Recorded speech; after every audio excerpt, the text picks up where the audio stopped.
Hello everyone, আসসালামু আলাইকুম। কেমন আছেন সবাই? আশা করি ভালো আছেন। তো আজকে সকাল সকাল আমি রুটি বানাতে বসে গেলাম। এখন আমি রুটিগুলো বেনে নিচ্ছি। আমি একটা রুটি ও দুইটা পরোটা বানাবো। আমার পরোটা বানানোর নতুন ডিজাইন হয়েছে, তা হলো 3 কোনা পরোটা। এই দেখুন, এখন আমি পরোটাটা বানিয়ে নিচ্ছি। তো আমার মতো করে সবাই ভাঁজ করে নেবেন। দেখুন কত সুন্দর করে আমি ভাঁজ করে নিচ্ছি। এখন আমি বেলে নেব। আর আস্তে আস্তে ময়দা দিয়ে বেলে নেবেন, তাহলে পরোটা অনেক সুন্দর হবে। তাই আমি অনেক সুন্দর করে বেলে নিচ্ছি। ভিতরে কিন্তু অবশ্যই তেল দিতে হবে।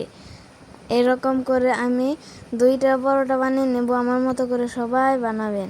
দেখুন, একবার 2টা করে একই রকম করে বানাতে হবে, কোনো অন্যরকম ব্যবহার করতে হবে না।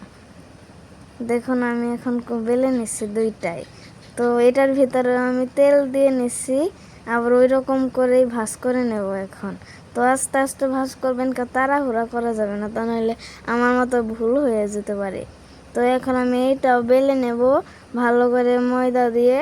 তো এরকম বেললে অনেক সুন্দর হয়। আমার মতো করে বেলে নেন। তো আস্তে আস্তে বেলতে হবে, নইলে জোরে বেললে আটাটা ছিঁড়ে যেতে পারে। এখন আমি গ্যাসের চুলাটা জ্বালিয়ে নিচ্ছি। এখন তাওয়াটা গরম হতে দেব।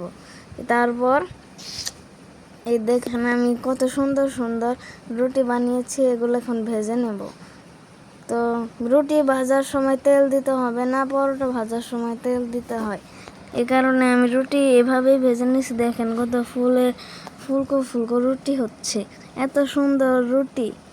এবং আমি এখানে পরোটা দিয়ে নিচ্ছি। এখানে পরোটা প্রথমে উল্টিয়ে তারপরে তেল দিতে হবে, প্রথমে তেল দেওয়া যাবে না। তো দেখুন, উল্টিয়ে এখন আমি তেল দিয়ে দেব। কি সুন্দর করে আমার পরোটাটাও ফুলে যাচ্ছে, আপনারা দেখেন কি সুন্দর ফুলেছে। তো এখন আমি আরেকটা পরোটা ভেজে নেব। এটা প্রথমে নামাতে হবে। দেখেন কি সুন্দর কালার হয়েছে। এখানে আর একটু তেল দিয়ে নিলাম, ওইখানে তেল কম হয়েছিল, এই কারণে। দেখেন আমার পরোটাটা কত সুন্দর হয়েছে। দেখেন আরেকটা পরোটা আমি দিয়ে দিলাম, অনেক সুন্দর হয়েছে এই পরোটাটাও। এবার এটাতেও আমি তেল দিয়ে দেব। সব চারপাশেই তেল দিতে হবে। দেখেন এই পরোটাটাও অনেক সুন্দর ফুলেছে। তো এই পরোটাটাও আমি অনেক সুন্দর করে ভেজে নেব। এখানে একটা ডিম ভাজি করব। সবাই দেখেন, পরোটাটা আগে নামিয়ে নিতে হবে, এরপর আমি ডিম ভাজি করব। দেখেন এই পরোটাটাও কোনো সুন্দর হয়েছে। এখন প্রথমে তেল দিয়ে নিলাম, এরপর আমি ডিম ভাজি করব। এই যে ডিমটাও এখানে দিয়ে দিলাম। এখন ডিমের উপর লবণ দিয়ে দেব। এখন ডিমটা উল্টিয়ে ভেজে নেব। তো দেখেন ডিমের কালারটাও অনেক সুন্দর হয়েছে। তো আজকের ভিডিওটা এই পর্যন্তই। Bye bye.